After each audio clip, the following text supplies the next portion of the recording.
with Andy and Josh, it was, you're part of the band. I still remember one of the early shows, Andy said at the end of the show on the microphone, "We are all Skydiggers." And that resonated with me. So not only very welcoming, but they gave us a lot of latitude, everyone, to do what they needed to do. I believe in dreams and second chances. I believe in holding on to hope. So why don't you? Hello, I'm Joel Stewart. In November of 2024, Jane Gowan and I had the privilege of joining Skydiggers as they began work on a new album, Dreams and Second Chances, at the Tragically Hip's Bathhouse studio. In the studio's upstairs rehearsal space, we were able to find each band member in a moment of creative reflection. I will always sing for you, 'cause that's just what I do. This is Employee of the Myth. Today's episode, Derrick Brady is my friend. I wanna do this right, so why don't you? How come I feel like such a fool? I believe in dreams and second chances.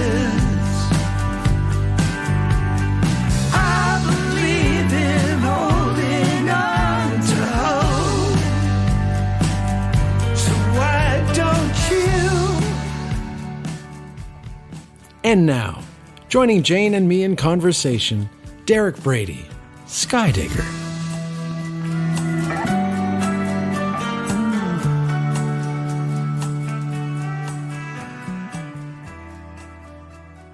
Derrick Brady, Yeah.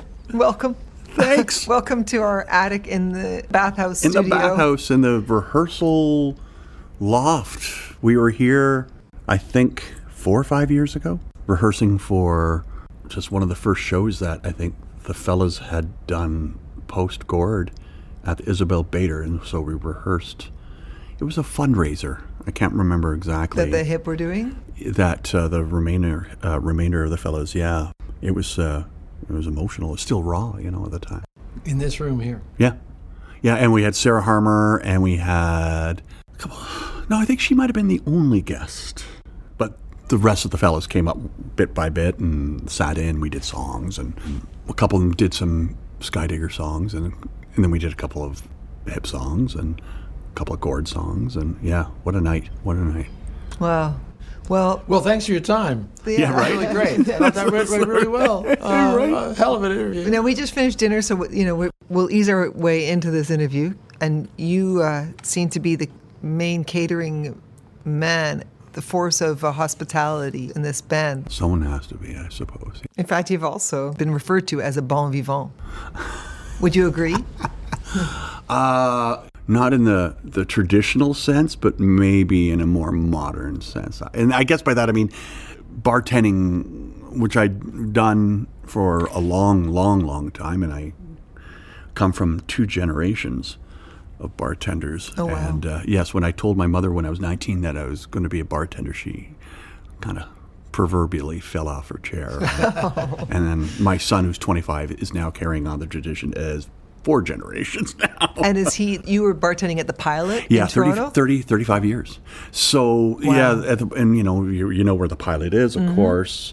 It's a great right place. Downtown. So lots of writers, lots of artists, writers, and ad guys, because all the ad agencies were there. Interesting. As well. The beauty of being a bartender is you accrue this wealth of information from people, and there are always the stories I would hear, and then I glean all that information, and then we get into the internet age, and then once I became sort of this, I'd been around for a while kind of thing. I was like the furniture, as I always used to say. And, it would be like, well, ask Derrick. Maybe, so I'd be sort of the final arbiter on, and I would always say, no Google. No, Wow. let's figure this out. A lot of times I could come up with the answers, and if I couldn't, communally we would. Somebody would. Whether the discussions are sports related, political, socio-economical, whatever the topic was. I always love that. And I think, it sort of transfers into why I'm like in the kitchen cooking. I always love hosting. I always love being that person that's like, okay, if the party was at my house, like you should see me at parties, man, especially if there's like back in the day when everybody would smoke indoors. Right. I'm that guy changing ashtrays. Oh, wow. I'm that guy grabbing cans, All right, keeping it clean, and I just can't get it out of me. So we come here to make music, and I'm puttering in the kitchen, right? Yeah, and there you go. But it's a beautiful thing. I mean, it's kind of part of the whole. I mean, musicians love food. Yeah. Food loves musicians. Right. We Somebody's gotta love do it. hospitality. We love to talk to each other. Yeah. But do you find also, having been a bartender all those years, it makes you a better listener as a bass player? Absolutely. Those are those soft skills that you acquire, I think, and you utilize them in everyday life. Mm-hmm. So yeah, there's in a group of people, be it a band or people you work with. You have people always have opinions, and some people are more vocal than others. I like to be on the sidelines and sort of listen to everyone, and then if somebody wants my opinion, I'll give it. But I'm not one to go blah, blah, blah, blah, blah, or pontificate. Michael always has a funny thing. He says, "You don't hold back when you do speak." And I said, "Yes," because I tend to be a finalizer. I tend to deem things. I'm not an arrogant individual. But I just tend to put the final exclamation point on the conversation. I say, well, and this is why we're here, and this is why we can't have nice things, and this or whatever. Those kinds of Gotcha. Proclamations, right? So you listen first, right, you Joel. save it up, you think about it, and then you come in for the. Yeah, and I approach the same way in playing as well. Okay, I'll do that. Oh, okay. Know your place, right? But other people have things to do, so I don't want to put anything in front of that, Okay, in all your years of being in this band and observing, remember Yogi Berra says you can observe a lot by watching. By watching. What have you picked up? What's the biggest takeaway you get from watching this band and the two founding partners of the band? Good question. Because you're their contemporary, right? Really? Yeah. And yet, Jane, I never thought of it that way.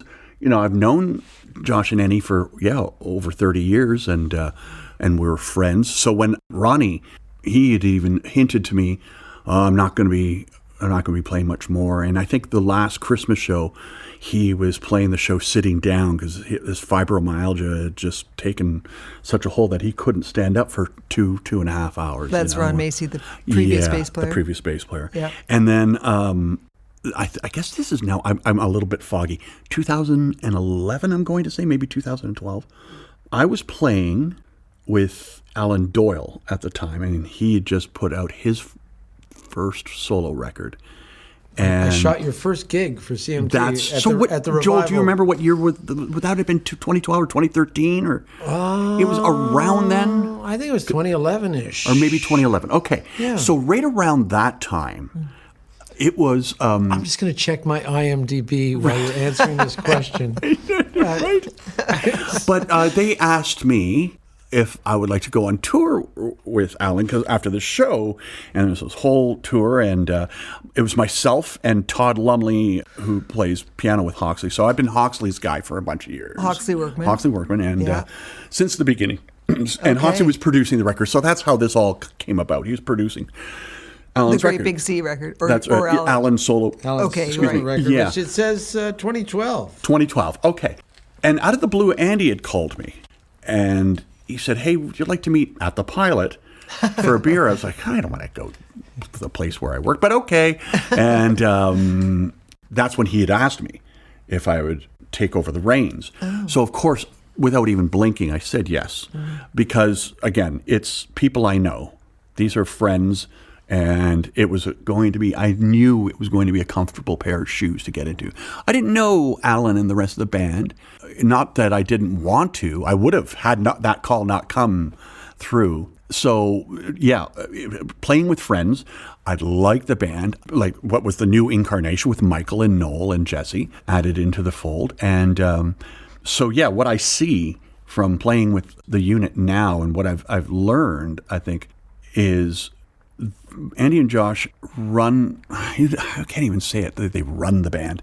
They are so open to, they really trust everyone. And they want you, I've always, not always, but oftentimes, more often than not, you do what you're told. And as a sideman, that's what I'd been a sideman for. I had, delusions of grandeur too when I was young and about playing in bands. And then when I became a parent, I was like, I got to put money, food on the table, that kind of thing. So I started being a sideman. Right. So I'd done all my work as sidemans. And that when you do that, you do all the due diligence and you do what you're told and you get on stage at this time and all right, no problem. With Andy and Josh, it was, no, you're part of the band. And I still remember one of the early shows, Andy said at the end of the show in the microphone, we are all Skydiggers. That resonated with me.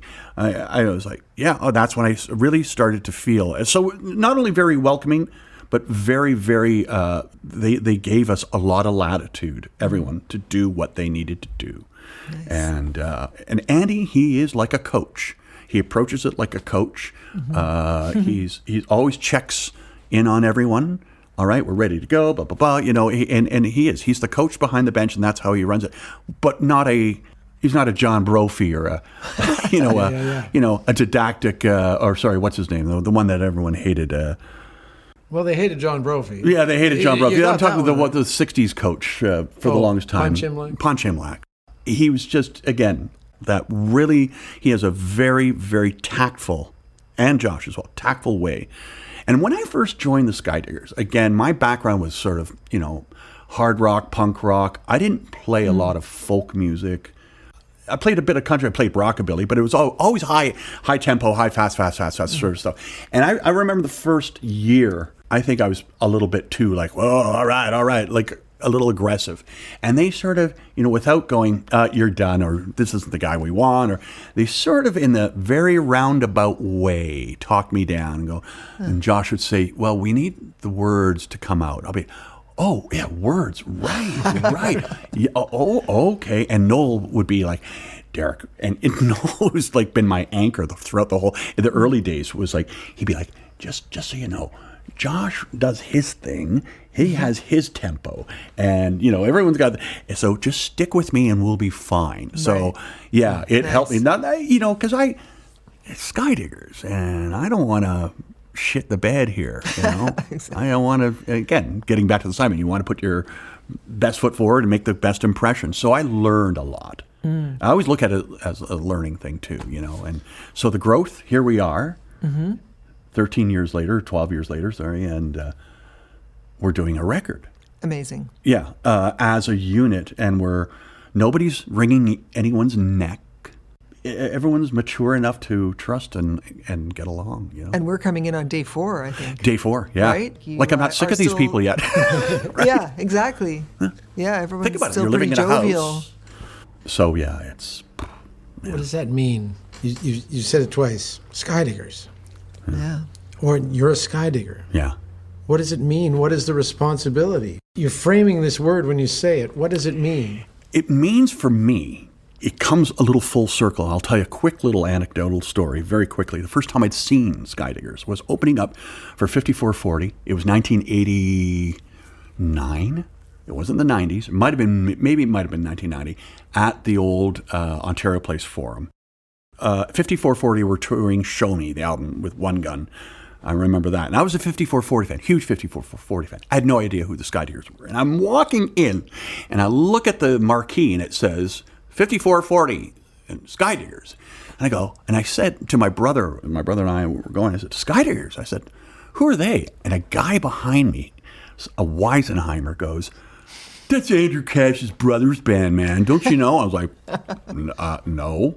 Right? And so, and again, back in an era where nobody watches the opening band for the most part. The place was full. And I remember I sat through their whole opening segment. I just remember, loving the songs.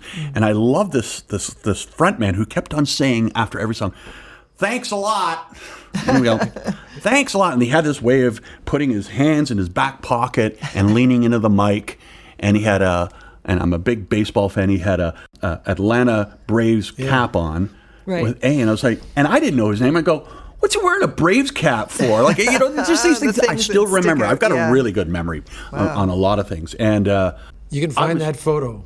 That photo is very prevalent on the internet. You can that photo for that Right. gig, Atlanta Braves hat? and it's Yeah, exactly yeah. as Derek The described posture. it. Yeah, the yeah. hands in the back of the Yeah. pockets, the Atlanta hat, and I saw this the guy playing shoulders. bass who had probably the best mutton chops I'd ever seen, you know. Yeah, and then I yeah. saw the Definitely. guitar player who had a beard out to here, and then the other guitar player who had this long hair that the girls were all swooning over.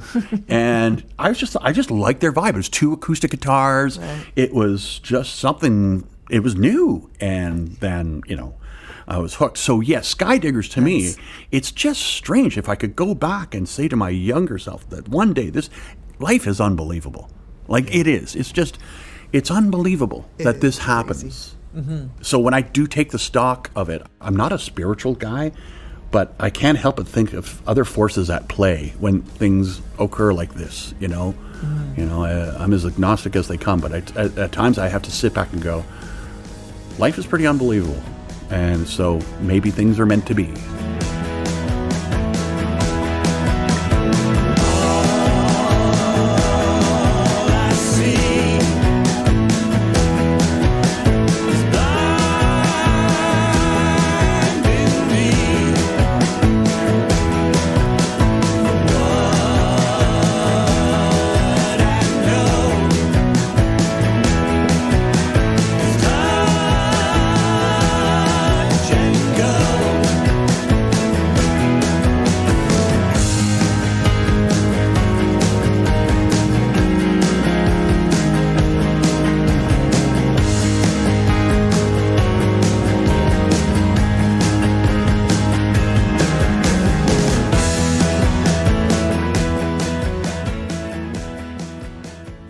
And you had a lot to do with that happening for yourself, because Yeah, obviously yeah. your attitude towards things. Absolutely. The stick-to-itiveness, the great thing about being Toronto born and bred is that we were part of a big scene in the 80s and 90s. So I was always playing shows, and we always crossed paths, whether it be like two ships that pass in the night, or if we were playing gigs together. And the Diggers were really supportive of bands that I was playing, and so I got to open up for them a bunch of times. So over time, you just see how the natural progression of things. And I guess that's why Andy called me that day, because he'd rather have a friend come into the fold than someone he didn't know.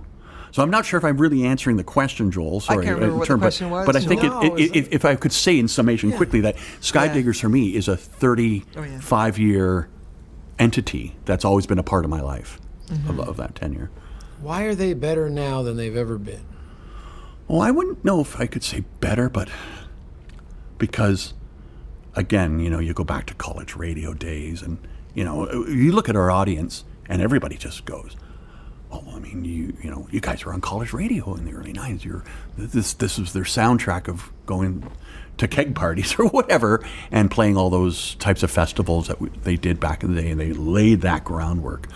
But I think in Andy and Josh's case, and Andy would say himself, he said, I was in this fruitless pursuit after Wayne Stokes had left of going through drummers. And that was a kind of a bit of an inside Toronto musician joke about the drummers in Skydiggers who were going through, like, are they self-combusting? I don't know what's going on here. Like, they're just, and Andy confessed to me one night, he said, it was in my craw that I wanted Wayne Stokes.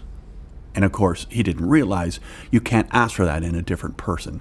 So I think once they surrendered themselves, or at least Andy, to knowing that they were going to have different people, that they were going to sound different, that they were cool with the evolution. Because let's not forget, the early Diggers had a sound. They really did had a sound. And it was, you're talking Pete and Andy's vocals together, and then two acoustic guitars and brushes all the time with Wayne. And that's the sound. And so to evolve from that sound couldn't have been an easy process.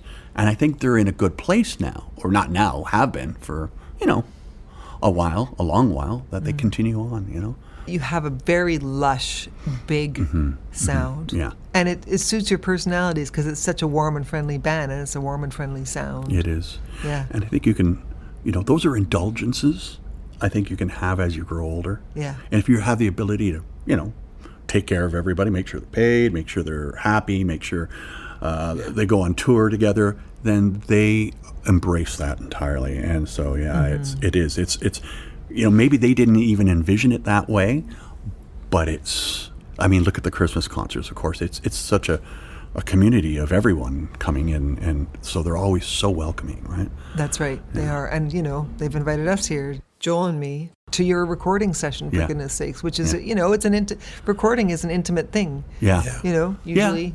And so to invite other people to come and be part of that is very generous. I take umbrage with something. Oh, good. Do tell. Yes, we're going to fight. No, I think... me and you? No, yeah, totally. No, I think the sound is bigger, but I feel like there's fewer sounds happening from the stage. Somebody said to me, the good musicians know when not to play. I feel there's really great musicians on stage who are letting the moments, and it just sounds bigger rather than... More space, you mean? More space. That's mature. That is a maturity thing, though, too, eh? Look at your 25-year-old self and any of the music that we did, and we had to prove it. We had to sell it. We felt that the onus was on us always. And the songs you'll hear either tonight and tomorrow reflect all that of what you were just saying, Joel, of just space. Like, I literally was saying to myself on a lot of these tracks, like, I kept on saying, don't be that guy. Don't be that guy. Save that for live. I've already passed the audition. I've already passed the audition. Right. I don't need to go, jock up a story, blah, blah, blah. Don't be that guy. I say to myself, this song is whole notes. I'm not going to play a single quarter note in this song. Okay. And that I never would have, my younger self would have been, of course, boring, right? But again, right, giving everyone else room to breathe. So again, that's what I love too. I love learning new things, and this outfit, this band has enabled that. So. And what is the kind of sound you're going for, if you had to describe it on the bass? Well, the sound on the bass, again, minimalist. Yeah. But picking the right spots. All the songs that we're doing now they're different. Jesse's got 2 songs. Different writing. Michael has been writing with Andy. There's another perspective, and Josh's song. So there was nothing given to me or anyone in advance. There was no, you expect, okay, here's a bunch of demos, learn the demos, go into pre-production or whatever, and then get in the studio and the producer, blah, blah, blah. And this is no, this has all been just natural and just, so everything was in the air. Josh would pick up the acoustic, we'd go into the kitchen where we were eating just moments ago, and he'd just play, and we'd just sort of take some notes. There'd be, myself, Aaron, and the instrument, myself, Aaron, and Michael, like a couple of magpies over the, like, you're okay, and then go right into the studio, and then 2 takes, right? And we're still kind of amazed by it, but Josh was going, well, that's why we have you guys. We know you. We trust you can do this. So the whole process was done this way because they knew we could get stuff going. And again, there's something to be said for spontaneity. Multiple choice answers, man. Right. Give the first answer; it's usually the right one. Right. C. Yeah. And there's something about. Don't you think there's something about playing a song fresh like that? Like sometimes when you play the song on the first day that it's been written, it's going to be the best version of it. It really is, because it's you still have that first. When I hear Jesse's songs, I'm going, oh my God, it's so beautiful. What would I think? This is what I think. There it is. If I started overthinking, and that happens all in the studio, you could do it a million ways to Sunday until you're blue in the face, and it wouldn't sound any better or worse. You'd just be digging yourself a hole, and that's not happening. 3, 4.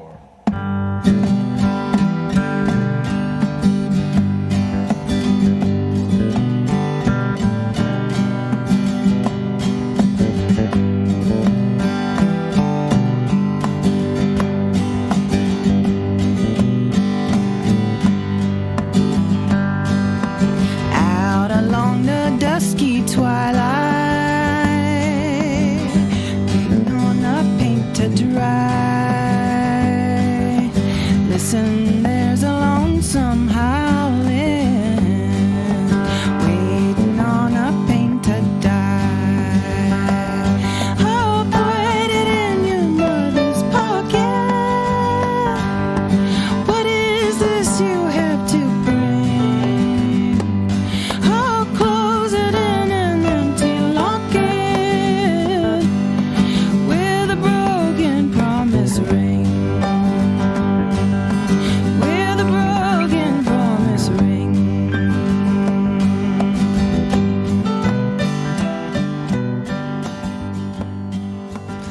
These other bands that you play in, like you said you've played in lots of bands. You played with John Bora. Yeah.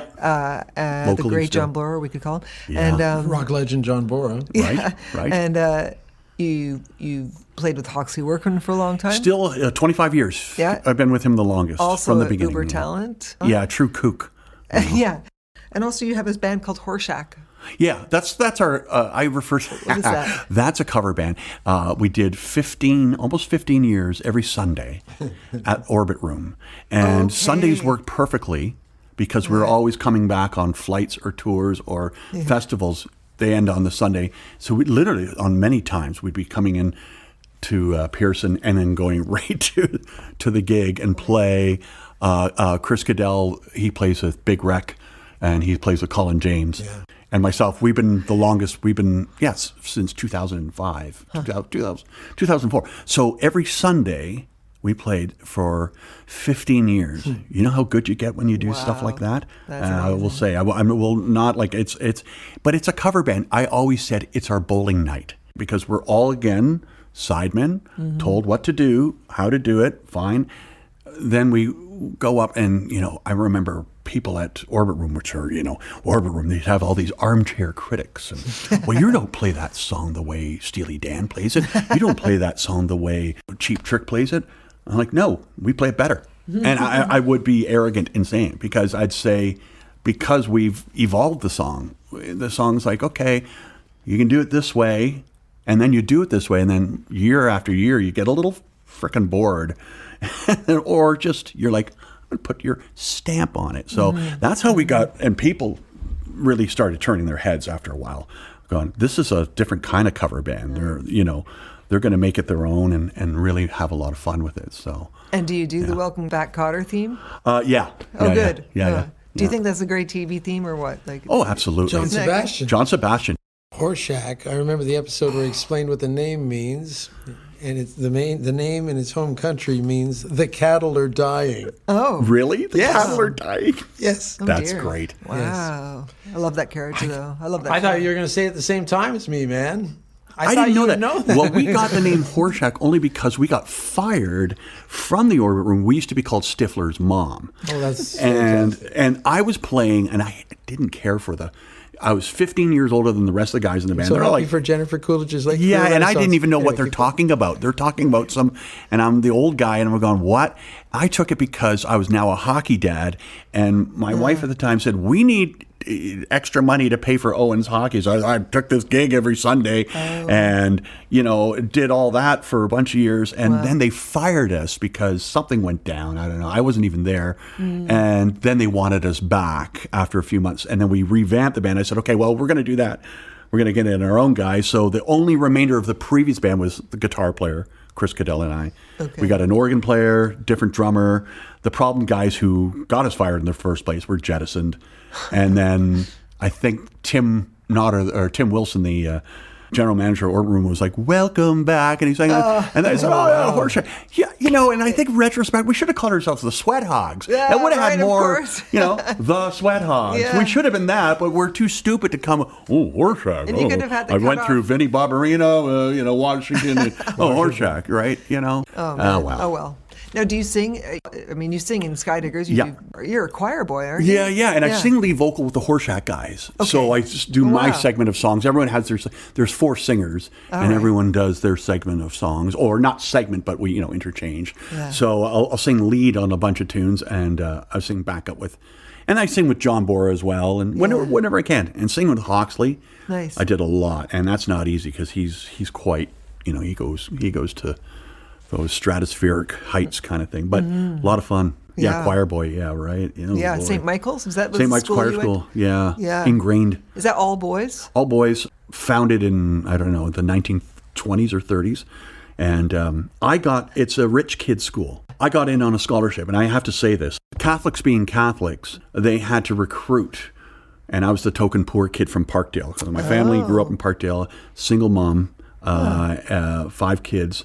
And, my mom was on welfare, and the house we grew up in was my grandfather. My dad left my mom, as men did and still do, but they skipped town, and he skipped town and left my mom with 5 kids, and my grandfather on my father's side, my paternal grandfather, who owned the house, was so upset that his own son did this, that he immediately wrote him out of the will and gave the house to my mom and the kids. Yeah. No so she didn't way. have to pay any rent or any, so we had the house on Beatty Avenue, just surrounding Queen there. Wow. And then one day a priest came into the elementary school, and I remember the teacher, she said, okay, this question is only for the boys.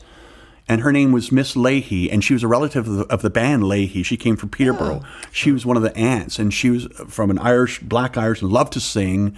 And so she said, Derrick, you love to sing. And I was like, yeah. Okay, so you go over here, and sequestered us into a room. And then this priest came in, and he said, okay, boys, there's like 5 of us. He goes, pick 2 songs, Frere Jacques or the Canadian National Anthem. I don't know which one I sang. I can't remember. That's way too far back. But he's taking notes. And he's writing down these notes, and then he's, on letterhead, he hands me, he says, bring this home to your parents. So I'm in the 2nd grade, and I look, and it says St. Michael's, and there's this word, CHOIR, school. And I thought, chore? I'm going to have to do chores? I don't want to do chores. Like, I thought it was like, and then you always heard those, we'll ship you off to military school or boarding school. Work release.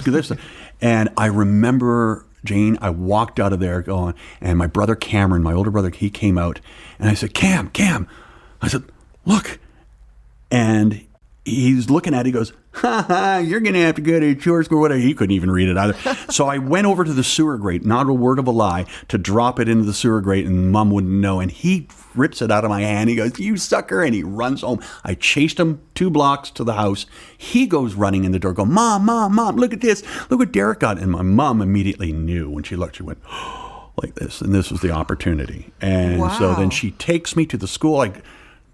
Through summertime, I had to jump through all these academic, this, that. I went through 4 different tests at the school in the summertime, and then I got accepted in. My mom couldn't afford the uniform, so they had a parents' women's auxiliary who gave me some hand-me-downs. And oh my God, what a story. Yeah. That's incredible. Yeah, it is incredible.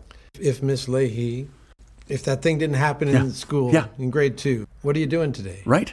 And exactly. Legitimate question. When people say, who's your biggest influence in music? My mom. Yeah. I'll say right off, or Miss Leahy, or just how it happened. And my mom put me through there, and I got in on a scholarship. She could not afford, because you had to pay for piano lessons, your Royal Conservatory piano lessons. I mean, it was all kids from Rosedale. So needless to say, I had one friend who was the token black kid who sat next to me in the school. The poor kid, and the black kid was adopted by wealthy parents, and him and I got along really well. Right. And, that was how it went. Wow. I hated the school otherwise. Hated all the practicing, but look what it did. All my friends are playing hockey and baseball, and I'm doing this. But my first band was formed when I was 14, out of the choir school, other musicians, and we were good. Right on. Yeah, we were good. One of the kids, Jeff McPeak, he went to the school. His dad, Ben McPeak, produced Guess Who with Jack Richardson. Oh. So in These Eyes, he's the one who did the score, the These Eyes, the orchestra that comes in. Yeah. And Ben McPeak was known as the Jingle King. At the time. He wrote mainly because of the meat for Dominion Groceries and Toronto Dominion. So he wrote all these jingles. He had a studio, and he was well off.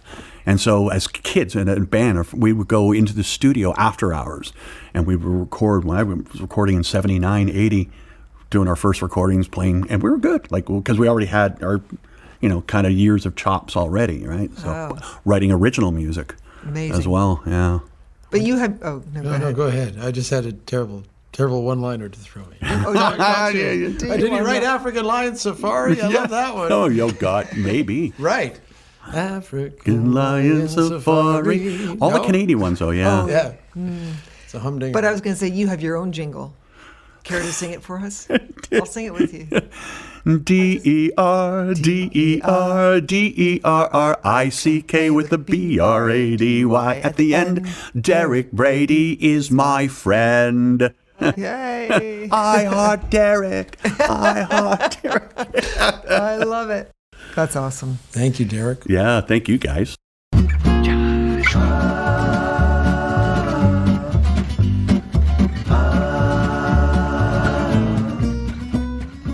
Thanks to our guest, Derrick Brady. Skydiggers' new album, Dreams and Second Chances, will be available worldwide on May 9th, 2025. The podcast is hosted, recorded, and mixed by Jane Gowan. If you enjoyed this conversation, please rate, review, share, subscribe, and play it loud. For all your news and dates, please visit skydiggers.com. My name's Joel Stewart. Thanks for listening. Don't look to me for the answer.